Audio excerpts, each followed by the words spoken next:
I remember when I was young that I had this blanket that I took everywhere. It was this baby blue blanket that's almost like Linus in Peanuts, and I had that blanket wherever I went. I just loved that thing. I couldn't be detached from it. It's just something I had all the time.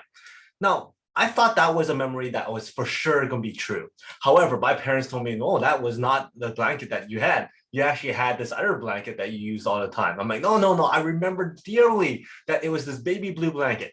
And sure enough, they showed me this picture of me holding a blanket that's full of little bears on it and not the baby blue one. But then I saw another picture where I'm holding on a baby blue blanket, but that's not the one because that was somebody else's blanket. It was just on spur of moment, I took that photo. So the thing is, that is source confusion.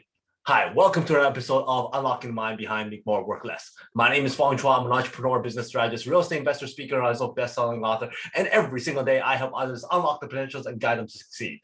Today on Unlocking Mind, we talk about another cognitive bias. And the reason why I have this show is so that we can better understand how our minds work, make better decisions, build strong relationships, and of course, avoid certain cognitive traps. So for today's cognitive bias, we're going to be talking about source confusion. That is one of the three different types of source misattributions of memory. Our memory is not very good, and we tend to like to fill in the blanks. And in my first scenario there, where I'm talking about that one blanket that I always remember, but only to find out it's not true, is because I mixed up a memory with a photograph.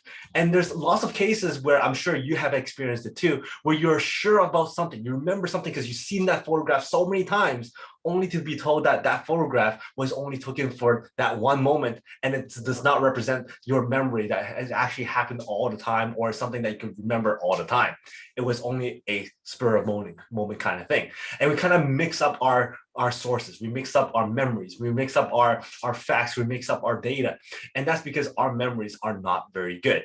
And we think that if we are associated with photos and recordings, we think that that will help us solidify those memories. But sometimes there's source confusion, which is why eyewitnesses always get their memories mixed up because they hear different things, they talk to different people, they see different things, and there's different points of view.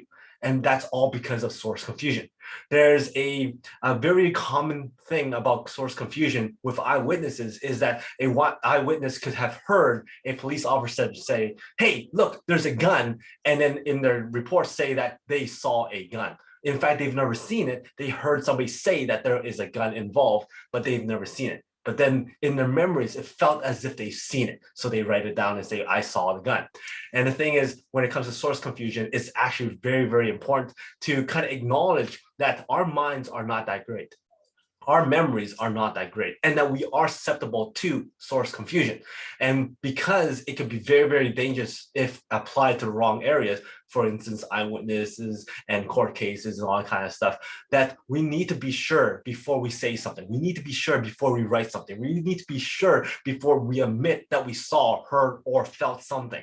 If it's not actually our memories telling us what it was, and the thing is, if we are not sure, we have to ask those questions. We need to take a step back and ask ourselves those questions or ask somebody else who may or may not be in that situation or in that environment or in that story so that we could get a second point of view or a different point of view so that we can kind of combine our information together. The thing is, if we're more tired, we're more susceptible to source confusion. If we're low energy, we're more susceptible to source confusion. So before we jump into those conclusions, jump into those judgments, jump into those decisions, and jump into the statements, make sure that we're in the right mindset, we're in the right frame of mind, we're not overly tired, we're not overly low energy, so that we can make those good sound decisions and not fall prey to source confusion. So that is our episode of Unlocking the Mind. Hopefully you enjoyed this episode of Unlocking Mind. And if you did, please go back to watch some of my other episodes on Unlocking the Mind. And of course, we have a lot of other shows, the Peak Potential Success Show, the Mastermind Bites, and the Make More Mind Bites that's up every single week. Thank you very much for your time, your likes, your subscriptions, your comments. I love seeing those comments. And until next time, today is the day to lock your peak potential. I'll see you later.